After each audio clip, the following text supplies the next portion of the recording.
La plus grande tristesse dans la vie de Marc Lavoine fut le décès de sa mère, Micheline Collin, en 2011, combiné aux dommages mentaux causés par la lipémanie, une forme génétique de dépression qu'il a héritée de sa mère. Micheline, une femme forte qui rêvait de devenir danseuse, a été une grande inspiration pour Marc, non seulement dans sa musique, mais aussi dans sa façon d'aborder la vie. Sa perte a laissé un vide incompressible dans son cœur. Dans une interview avec Gala, Marc a un jour partagé que lorsque sa mère est décédée, il avait eu l'impression d'avoir perdu une partie de ses souvenirs d'enfance, l'époque où elle lui apprenait à chanter les airs de jazz de son père. Il y avait des nuits où il était assis seul dans son appartement parisien, écoutant de vieux enregistrements des Amours du dimanche, l'album qu'il avait composé inspiré par sa mère, et laissait couler ses larmes en silence. Cette douleur est devenue encore plus profonde lorsqu'il a dû continuer à se produire, apparaissant en public avec un sourire forcé, même si son cœur était brisé.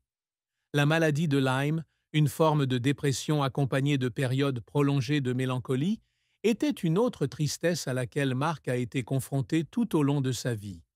Il a révélé dans une interview à France Info que la maladie avait non seulement affecté son humeur, mais avait également affaibli sa voix chantée, notamment ces dernières années. Il y a eu des performances, comme lors de sa tournée 2022, où il a soudainement perdu la voix ou oublié ses paroles, provoquant l'inquiétude du public et les questions des médias sur sa santé. Ces moments laissaient de Marc démuni de lui-même et il pleurait souvent dans les coulisses, se demandant s'il avait encore la force de poursuivre sa carrière. La pression de la célébrité, associée aux critiques sur l'apparence et l'âge, aggrave encore cette situation. Malgré son extérieur fort et romantique, Marc luttait silencieusement contre ses troubles émotionnels, une bataille qu'il partageait rarement publiquement. La carrière de Marc Lavoine est un voyage de plus de 4 décennies, au cours duquel il a connu de grands succès, mais aussi son lot d'échecs et de défis. Il débute sa carrière musicale en 1983 avec le single « Je ne sais même plus de quoi j'ai l'air », mais ce n'est qu'en 1984, avec Pour une biguine avec toi, qu'il se fait vraiment remarquer. Le grand succès arrive en 1985, lorsqu'elle a les yeux revolver, atteint la 4e place du classement des singles français, se vendant à 700 000 exemplaires et catapultant Marc au rang de star. Son premier album, Marc Lavoine, 1985, avec des chansons comme Bascule avec moi et Le parking des anges, devient une icône pour la jeune génération, faisant de Marc une idole romantique. Son deuxième album, Fabriqué, 1987, mettant en vedette le duo Qu'est-ce que t'es belle avec Catherine Ringer des Rita Mitsuko, renforce encore son statut. Le troisième album, Les Amours du dimanche, 1989, se vend à 300 000 exemplaires, avec des succès comme C'est la vie et Rue Fontaine, et est certifié platine. Durant les années 1990, Marc continue de connaître le succès avec des albums tels que Paris, 1991, Faux rêveur, 1993 et Lavoine Matic, 1996. La chanson « C'est ça la France » de Lavoine Matic remporte le prix du meilleur vidéo aux Victoires de la musique en 1997. L'album Septième ciel, 1999, marque une collaboration avec Jean-Jacques Goldman et Pascal Obispo. Le single Les Tournesols devenant un grand succès. Son 8e album, Sans titre, 2001, présente des duos avec Françoise Hardy, Claire Kame et Christina Marocco, démontrant le talent de Marc pour collaborer avec des artistes féminines. Les albums L'heure d'été, 2005, et Volume 10, 2009, continuent de maintenir leur forme, avec des chansons comme Toi mon amour et J'espère, duo avec Quinch Anne. En 2012, Je descends du singe a atteint la première place dès sa première semaine de sortie. Et son album le plus récent, Adulte jamais, 2022, a été salué pour sa profondeur lyrique. En plus de la musique, Marc connaît également le succès en tant qu'acteur. Il débute par un second rôle dans Pause Café, 1981, et se fait remarquer avec son rôle dans L'Enfer, 1994, de Claude Chabrol, aux côtés d'Emmanuel Béard et François Cluzet. Son rôle d'Alex dans la trilogie Le cœur des hommes, 2003, 2007, 2013, lui apporte une grande popularité, incarnant un homme à la fois charmant et vulnérable. Il a également joué Louis Daniel dans Crossing Lines, 12-13, une série internationale, et plus récemment Kepler, 18. Depuis 2020, il est coach sur The Voice, la plus belle voix sur TF1, lui permettant de toucher une jeune génération de téléspectateurs. Cependant, la carrière de Marc n'a pas toujours été de tout repos. Un échec notable fut lorsqu'il s'essaya au groupe de métal Your Vice au début des années 1980, un projet qui s'effondra rapidement en raison d'une incompatibilité stylistique. L'album Faux Rêveur, 1993, bien que très apprécié artistiquement, n'a pas réussi à atteindre les attentes de vente, laissant Marc avec le sentiment d'être rejeté. Il a un jour partagé qu'il y avait des nuits où il lisait des critiques négatives et pleurait parce qu'il avait l'impression que ses efforts n'étaient pas reconnus. Un autre défi était sa santé déclinante en raison de la lymphmanie et de problèmes vocaux ces dernières années.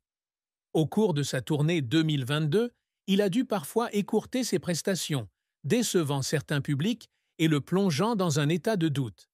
Il a dit un jour qu'après un spectacle à Lyon, il s'était assis seul dans la loge, s'était regardé dans le miroir et s'était demandé s'il devait s'arrêter. Les efforts de Marc pour maintenir sa carrière ont été un voyage plein de larmes. Durant ses premières années, il a travaillé sans relâche, de l'écriture de chansons aux performances sur de petites scènes, pour prouver qu'il était plus qu'une simple idole des adolescents. Lorsqu'il se tourne vers le métier d'acteur, il doit apprendre à interpréter des rôles complexes, comme dans L'Enfer, s'épuisant au travail pour répondre aux attentes de Claude Chabrol. Lorsqu'il animait The Voice, il passait des heures à coacher les candidats, se sentant parfois obligé de plaire à la fois au public et aux producteurs. Après le décès de sa mère en 2011, il a continué à travailler, même si chaque fois qu'il montait sur scène, il devait réprimer sa douleur. Il a un jour partagé qu'avant une séance d'enregistrement de The Voice, en 2020, il avait dû s'asseoir seul dans les coulisses, laissant ses larmes couler en silence parce que sa mère lui manquait, avant de se lever et de continuer son travail avec un sourire forcé. Une fin triste dans la vie de Marc a été la rupture de son mariage avec Lynne Papin, sa troisième épouse, en 2022, seulement 2 ans après leur mariage. Lynne, une jeune écrivaine talentueuse, a été un jour décrite par Marc comme la lumière de sa vie, celle qui l'a aidé à retrouver la couleur après des années d'obscurité. Ils se sont rencontrés en 2016 sur France Inter, lorsque Lynne est venue promouvoir le roman L'Éveil. Leur amour s'est rapidement épanoui et Marc, bien qu'ayant 31 ans de plus que Lynne, l'a demandé en mariage à 3 reprises avant de se marier le 25 juillet 2020. Cependant, la différence d'âge, la pression des médias et les différences de style de vie ont entraîné des tensions. Lorsqu'ils ont rompu, Marc a eu l'impression d'avoir perdu une partie importante de lui-même. Il a confié un jour à Nice Matin dans une interview que dans les jours qui ont suivi le divorce, il s'asseyait souvent seul dans son appartement, écoutant la chanson « Ma Papou », la chanson qu'il avait écrite pour Lynne, et ressentait un vide indescriptible. Cette rupture n'était pas seulement une perte émotionnelle, mais aussi un rappel de la fragilité du bonheur, le forçant à affronter de profondes questions sur l'amour et la carrière.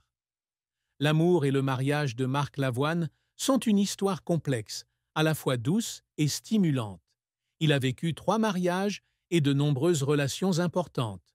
Son premier mariage fut avec Denise Pascal, un ancien mannequin de Vogue, au début des années 90. Ils ont eu un fils ensemble, Simon, né en 4486. Bien que leur amour soit profond, les pressions de la nouvelle carrière de Marc et les difficultés financières ont conduit à leur séparation à la fin de la décennie. Denise est décédée d'un cancer en 2017, une perte qui a profondément attristé Marc. Il a partagé un jour qu'à chaque fois qu'il regardait Simon, il voyait l'image de Denise, et cela le faisait se sentir coupable de ne pas avoir pu être avec elle dans ces dernières années. Son deuxième mariage a été avec Sarah Poniatowski, une décoratrice d'intérieur, de 1995 à 2018. Ils ont 3 enfants, Yasmine, 1998, Roman, 1907 et Milo, 1010. Sarah a accompagné Marc dans les années les plus marquantes de sa carrière, du 7e ciel au cœur des hommes. Cependant, l'emploi du temps chargé de Marc et la pression de la célébrité ont créé des lacunes. Lorsqu'ils ont divorcé en 2018, Marc avait le sentiment d'avoir échoué en tant que mari et père. Il a dit un jour qu'il y avait des nuits où ses enfants dormaient. Il était assis seul dans le salon, regardant des photos de famille et pleurant de culpabilité. Le troisième mariage avec Lynn Papin, comme mentionné, fut une belle histoire d'amour, mais de courte durée. Bien que Marc considérait Lynn comme la femme de sa vie, leur rupture l'a laissé avec une profonde tristesse. La plus grande tristesse dans la vie amoureuse de Marc est le sentiment de ne pas pouvoir entretenir une relation à long terme, malgré l'amour intense qu'il porte aux femmes de sa vie. Il a partagé dans 7 à 8 qu'à chaque fois qu'il rompait, il ressentait non seulement de la douleur parce qu'il perdait la personne qu'il aimait, mais aussi parce qu'il craignait que ses enfants en partissent.